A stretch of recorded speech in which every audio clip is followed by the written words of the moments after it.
हाय, कसे आहात तुम्ही? Welcome back to my YouTube channel. तर फ्रेंड्स, आज आहे ना सकाळीच व्हिडिओ बनवायला घेतला. सो मी म्हटलं चला मस्त ब्रेकफास्टला आहे ना सगळ्यात अगोदर पोहे केलं आणि पोहे खाल्लं ना तर खूप छान वाटतं मला. कारण पर्सनली मला पोहे फार आवडतात. जे बाकीचे ब्रेकफास्टच्या ज्या गोष्टी ना त्यापेक्षा मला पोहे फार आवडतात आणि त्यात असं मस्त टोमॅटो आणि कधीतरी ना मी बटाटा देखील घालते माझ्या स्वतःसाठी. बाकीच्यांना नाही आवडत पण मला आवडतो. तर त्याच्याने ना टेस्ट एवढी छान लागते ना. बटाटा जर त्यात टाकला तर त्याला थोडं वाफू द्यायचं तेलामध्ये, तर खूप छान लागतो तो अधूनमधून खायला देखील. आणि चला म्हटलं मग आता पटक्यात ब्रेकफास्ट वगैरे करू. आपल्याला आज किचन वरच्यावर क्लीन करून घ्यायचं आहे. डीप क्लिनिंग नाही म्हणता येणार, वरच्यावर करायचं आहे. आणि कधी असं आपण जर काही कांदे वगैरे काही कापलं ना तर एक पेपर ठेवला किचन ओट्यावरती तर खूप चांगलं असतं. कारण काय होतं, किचन ओटा आहे ना जास्त एक्स्ट्राचा भरत नाही आणि तो कागद आहे ना आपल्याला लगेच उचलून तसं आपल्याला डस्टबिनमध्ये तो एक्स्ट्राचं जेवढं घाण असते ती टाकता येते. सो अशा पद्धतीने. आणि मला आज बाकीच्या गोष्टी करायच्या होत्या. सो मी आता आहे ना मटर सोलायला बसले. कारण जे दुपारचं जेवण होतं ना त्यासाठी आम्हाला वाटाण्याची भाजी करायची होती. आणि गार्गी, मी जशी मटर फ्रीजमधून काढले ना तर गार्गी लगेच बोलले की मम्मा मी छिलते, मला बसू दे, मला आवडतं मटर सोलायला. तर मी तिला बोलले की ठीक आहे, तू पण सोल, मी पण सोलते, आपण दोघीजण बसू आणि छान प्रकारे मटर सगळे निवडून घेऊ. तर अशा प्रकारे ना आम्ही मटर वगैरे निवडून घेतले होते दुपारच्या वेळेसच, सकाळच्या वेळेस. आणि मी बाजार आणला ना तर त्यावेळेस मटर जे निवडायचे मी राहू दिले वाटाणे. तर ते वाटाणे असेच फ्रीजमध्ये घालून दिले होते मी. म्हटलं चला, असं कंटाळा केला ना एखाद वेळेस तर असं टायमावरती खूप घाई होऊन जाते. तसं जर मी सहजासहजी ठेवत नाही, त्यांना लगेच सोलून ठेवते. बट ह्यावेळेस मी राहू दिले होते.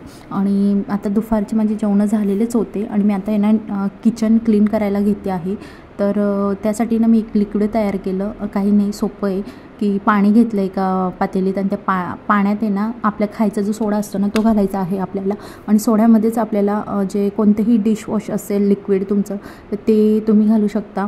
किंवा शॅम्पू जरी घातला तर अजून भारी वास येतो आणि सुगंध राहतो किचनमध्ये आणि छान क्लीन होतं शॅम्पूने पण मी डिशवॉश घातला विम बारचा. तर ते लिक्विड टाकून आणि सोडा टाकून छान असं लिक्विड तयार केलं मी. आता कोणी स्प्रे बॉटलमध्ये ना टाकतं असं काहीतरी DIY तयार करून. आणि व्हिनेगर जर टाकलं ना तर खरंच पर्सनली व्हिनेगरचा खूप फायदा होतो. कारण क्लीन दिसतं, एकदम मस्त नीटनेटकं वाटतं की धुतलेलं आहे, काहीतरी स्वच्छ केलेलं आहे. व्हिनेगर पर्सनली खूप छान वाटतं मला असं म्हणजे क्लिनिंगच्या गोष्टींमध्ये यूज करण्यासाठी. बट मी स्किप केलं होतं, आज माझ्याकडे नाही होतं तर मी स्किप केलं व्हिनेगर. सो ते देखील तुम्ही घालू शकता. आणि स्प्रे बॉटलने ना असं क्लीन करत बसण्यापेक्षा मी म्हटलं चला आज डायरेक्ट घासून टाकूया पूर्ण किचनच. कारण रोजच्या रोज जेव्हा मी किचन क्लीन करते ना तर जेवणानंतर किंवा असे भांडे वगैरे घासल्यानंतर तर त्यावेळेस ना फक्त जो खालचा जो पोर्शन असतो ना त्यालाच आपला हात लागत असतो. हे जे वरच्या शेल्फ लाईन असतात किंवा वरचे जे स्टाईलवरती फोडणीचे डाग लागलेले असतात, आपण फोडणी देतो ना तर तिथं ते फोडणीमुळे ना भरपूर सारे असे चिकट डाग तयार झालेले असतात स्टाईलवरती वरच्या भागेवर. तर मी काय केलं आज, म्हटलं चला वरती आपला काही रोज हात पुरत नाही आणि असं महिन्यातून किंवा 2 महिन्यातून मी असं घासून घेत असते. सो आज मी तेच केलं आणि पटक्यात घासून घेतला वरचा भाग. आणि पाणी होतंच आपलं बऱ्यापैकी, चांगलं राहतं पाणी. तर मस्त पाण्याने धुवून घेतलं. पाण्याची काही कमतरता नाही आहे इथं, पण मला जेवढं गरजेचं होतं तेवढं मी मस्त घासून पुसून मस्त क्लीन करून घेतली स्टाईल. आणि खरंच खूप छान वाटत होती सगळं. म्हणजे असं घासल्यानंतर आहे ना किचन एवढं चकचकीत दिसत होतं ना तर विचारूच नका. आणि जो वरचा फर्निचरचा भाग आहे ना तो मी आता क्लीन नाही करणार आहे. कारण मी तो आत्ताच साधारण 2 ते 3 महिने आधी क्लीन केला होता, बहुतेक दिवाळीनंतर क्लीन केला होता. तर त्यामुळे म्हटलं जाऊ दे, त्याला स्किप केला मी. तर आपल्याला फक्त 20 मिनटं होते माझ्याकडे म्हणून मी 20 मिनटात आहे ना एवढाच भाग क्लीन करायला घेतला आहे आता. तर चला मग पटक्यात आहे ना हे आजूबाजूचं जेवढं राहिलेलं आहे सगळं क्लीन करून घेते मी. बाजूची जी मी भांडी ठेवते ना तर म्हणजे डब्बे वगैरे आहेत ना माझे, मिक्सर डब्बा जे ठेवते ती शेल्फ आहे ना ती मला आता सध्या नाही धुवायची आहे. तर ती मी नंतर तुम्हाला जेव्हा मी डीप क्लिनिंगचा व्हिडिओ करेल ना त्यावेळेस दाखवेन मी कशी क्लीन करते तिला. आत्ता सध्या तर ती मी घासूनच ठेवलेली होती, म्हणजे घासूनच तिच्यावरती भांडे वगैरे ठेवलेले आहेत. सो ते नंतर जेव्हा मी डीप क्लिनिंगचा व्हिडिओ करेल त्यावेळेस तुम्हाला नक्कीच दाखवेल. आणि मला आहे ना किचनचा मेकओव्हर करायचा आहे. सो मी काही प्रोडक्ट्स मागवणार आहे तर ते देखील मी तुमच्यासोबत शेअर करणार आहे. सध्या तर माझा बजेट नाही आहे, बट मी थोड्या दिवसांनी नक्कीच मागवणार. तर त्यावेळेस जेव्हा मी किचन मेकओव्हर करेल ना ती त्यावेळेस नक्कीच तुमच्यासोबत व्हिडिओ शेअर करणार आहे, कारण मला पण आता हे असं रोजच्या रोज असं किचन पाहायला आवडत नाही. मला असं वाटतं थोडं त्याला अजून डेकोर केलं की चांगलं वाटेल. सो माझा बजेट कमी आहे त्यामुळे मी आता थोडी शांत बसली आहे, पण थोड्या दिवसांनी ना मी सुरुवात करणार आहे. किचन छान मेकओव्हर चेंज करेन मी, किचनचा छान असा डेकोर करेल, त्याला खूप छान छान अशा आहेत म्हणजे मी विचार करून ठेवलेला आहे. बट आता सध्या तर ते शक्य नाही आहे. बट थोड्या दिवसांनी ना मी जसं ड्रीम माझं आहे ना किचन ठेवायचं तसं मी ठेवणार आहे. सो ना पटक्यात आहे ना ह्या बाजूचा जो पूर्ण काउंटर म्हणणार नाही मी ह्यावेळेस, कारण ना मागच्या वेळेस काउंटर बोलले होते तर सगळे बोलत होते ओटा म्हणायचा. सो ठीक आहे. तर जो किचन ओटा होता ना तो छान पूर्ण क्लीन करून घेतला आणि तो वाढतो तोपर्यंत, म्हणजे किचन ओटा जोपर्यंत सुकतो आहे आपला छान फॅनखाली, तर तोपर्यंत ना मी बाजूच्या ज्या स्टाईल होत्या ना त्यासुद्धा क्लीन करायला घेतल्या. कापड घेतलं मस्त छान निपडून त्याच्याने ना सगळं ह्या इकडच्या बाजूचा जेवढा भाग होता ना सगळा धुळेमुळे ना सगळी धूळ बसते. फोडणीची जे फोडणी असते तिची जी वाफ असते ना ती किचनमध्येच असे म्हणजे रात्रीच्या वेळेस मी किचनची विंडो जी असते ना ती बंद करून ठेवते, कारण आपले डास वगैरे येतात त्या हिशोबाने. तर मग रात्री फोडणीची जी वाफ असते तिला बाहेर जायला जागाच नसते, ती मध्येच अशी गुदमरल्यासारखं किचनमध्येच फिरत असते ते वाफ वगैरे. तर त्या हिशोबाने ना ह्या ज्या स्टाईल असताना तर त्याच्यावरती ती वाफ बसते आणि सकाळी ना सगळी धूळ घुसते किचनमध्ये. तर त्या वाफेवरती ती धूळ बसली की असं पूर्ण चिकट होऊन जातो, हा भाग पूर्ण काळा पडून जातो. त्यामुळे म्हटलं चला इकडचा पण भाग लगेचच पुसायला घेतला मी आता आणि सगळं व्यवस्थित क्लीन करून घेतलं आहे, तुम्ही पाहू शकता.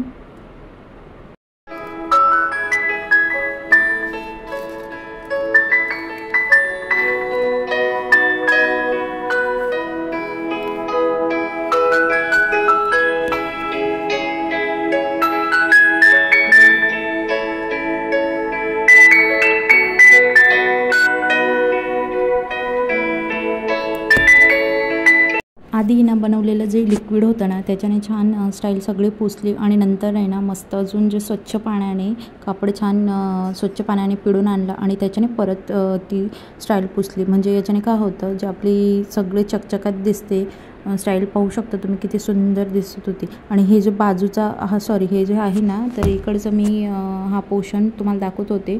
आता ते कॅमेऱ्यामध्ये येतं आहे की नाही ते नाही मला माहिती, बट याच्यावरती ना एवढे डाग झालेले होते. आणि हे सगळे ना भांडे घासताना जे आपले भांडे घासलेले असताना तेव्हा ते साबणाचे वगैरे असे ते सगळे डाग असे पडलेले राहतात.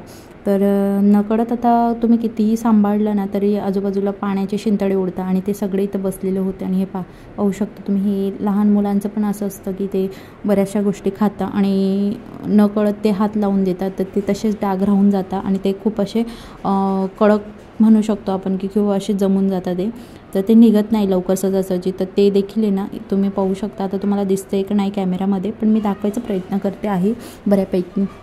तर तुम्ही पाहू शकता किती चकचकीत झाली होती स्टाईल आणि किती मस्त दिसत होती. आणि माझं तोंड देखील त्याच्यात दिसत होतं, एवढी चकचकीत झालेली होती. आणि थोडा आता अजून वेळ होता तर म्हटलं चला हे जे खालचे कप्पे होते ना तर ते कप्पे पण छान मी पुसून घेतले त्याच पाण्याने. आणि ते उर्वरित पाणी होतं त्याच्यानेच कप्पे नुसतं वरच्यावर मी एक असा हात मारून घेतला वरच्यावर, त्यांना आतून काही गरज नव्हती. आता चालूच त्यांना व्यवस्थित ठेवलेलं होतं मध्ये मी सगळं सामान.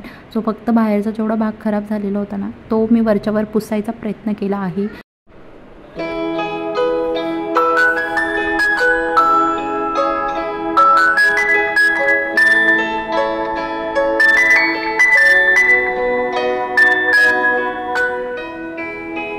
आणि पाहू शकता तुम्ही की किचन क्लिनिंगसाठी ना भरपूर एफर्ट्स लागतात, बट तुमच्यात ना खरंच पेशन्स पाहिजे काही गोष्टींसाठी. सो माझ्यात ना भरपूर पेशन्स आहे त्या बाबतीत.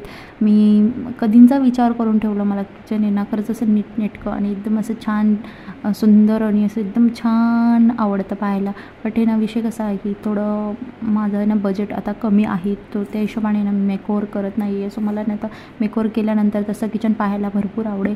आणि मी पेपर ठेवला इथं वरती काउंटरला. सो ह्या काउंटरवरती मी पेपर यासाठी ठेवला की आपण जे तुम्ही ज्या अशा शीट्स वगैरे भेटतात ना ते देखील ठेवू शकता, बट मी शीट आहे ना अवॉइड करते, कारण पेपर कसं असतं यूज अँड थ्रो असतो. सो तेलाचे माझी छोटी तेलाची बरणी असते तिथं, तर त्याचे देखील डाग पडत असतात. सो त्याच्यामुळे पेपर कसं 15 दिवसातनं 20 दिवसातनं आपल्याला लगेच चेंज करता येतो. पण जर शीट वगैरे राहिलं ना तर त्याचे तेलाचे डाग निघत नाही आणि ते आपल्याला फेकावं लागतं. सो त्यामुळे ना ते चांगलं देखील माझ्या मनाला चांगलं वाटत नाही. सो मी पेपरच यूज करायचा प्रयत्न करते आहे कधीपासून. आणि कसं पटक्यात फेकता देखील येतो खराब झाला तर. आणि हे जे छोटे छोटे डबे होते यात होते चहा साखरचे डबे होते माझे, हे वरच्यावर राहता. सो त्यांना देखील मी एक कापड मारून घेतला, म्हणजे रोजचे जे आपण चहा साखरच्या डब्यांना आपले हात लागतात कधी कधी पाण्याचे असे वेगळे, तर ते हातांचे जे बोटं लागलेले असतात तर ते काही व्यवस्थित दिसत नाही. सो असं मी पुसून ठेवते, याच्याने कसं असतं एकदम छान आणि चकचकीत दिसतात ते देखील. तर मनी प्लांट माझा खालीच होता. तुम्ही मागच्या व्हिडिओमध्ये पाहिलंच असेल माझ्या 1-2 व्हिडिओजमध्ये की माझा मनी प्लांट खाली होता. बट मी आता ती बॉटल आहे ना वरती ठेवली आहे आणि ती आता वरतीच राहील, कारण मला तिथं जास्त छान वाटते आहे ती ठेवल्यानंतर पाहायला. आणि हा मसाल्याचा डब्बा आहे, त्याला देखील म्हणजे वॉश करायचा टाईम झालेच आहे त्याचा, कारण खूप डाग लागले आहेत त्याला. बट म्हणजे आपण जे घाईघाईतने मसाला वगैरे घेतो ना स्वयंपाक करताना, तर तेव्हा ते डाग लागून जातात. तर ते देखील खूप लागलेले होते. पण म्हटलं आता त्यात मसाला वगैरे आहे, तर आता सध्या तर मी काही त्याला वॉश करत नाही आहे, तर ते सगळं संपलं की मग वॉश करायला काढणार आहे त्याला. आणि अशा पद्धतीने माझं बाकीचं सगळं आवरलं गेलं होतं. फक्त आता उरलेले भांडे होते. चला म्हटलं ते 2-3 भांडे आहेत ते देखील मी आता घासून घेतले आहे दुपारचे. आणि पटक्यात भांडे वगैरे घासल्यानंतर आहे ना, तर मी छोटीशी क्लिप तुमच्यासोबत माझ्या किचनची ॲड केली आहे. बट हे ना रात्री मी शूट केलेला होता हा व्हिडिओ, तर त्याच्यामुळे तुम्हाला थोडा अंधार दिसत असेल, म्हणजे सायंकाळच्या वेळेस शूट केला होता. तर तुम्ही पाहू शकता असं दिसतं माझं किचन. तर आहे ना अशा पद्धतीने माझं किचनचं छान क्लीन झालेलं होतं. आणि फक्त एकच गोष्ट इथे राहिली होती, ती म्हणजे बाजरी, आणि ती माझ्या आईने पाठवली होती, तर मला आज तिला दळायला पाठवायचं होतं. सो त्याच्यासाठी वरच्यावर काढून ठेवलं होतं. चला मग व्हिडिओ आवडला असेल तर लाईक करायला विसरू नका, शेअर करा, सबस्क्राईब करा. आणि हो, पुढच्या व्हिडिओमध्ये भेटूया. तोपर्यंत स्वतःची काळजी घ्या. चला, थँक्यू फॉर वॉचिंग. बाय.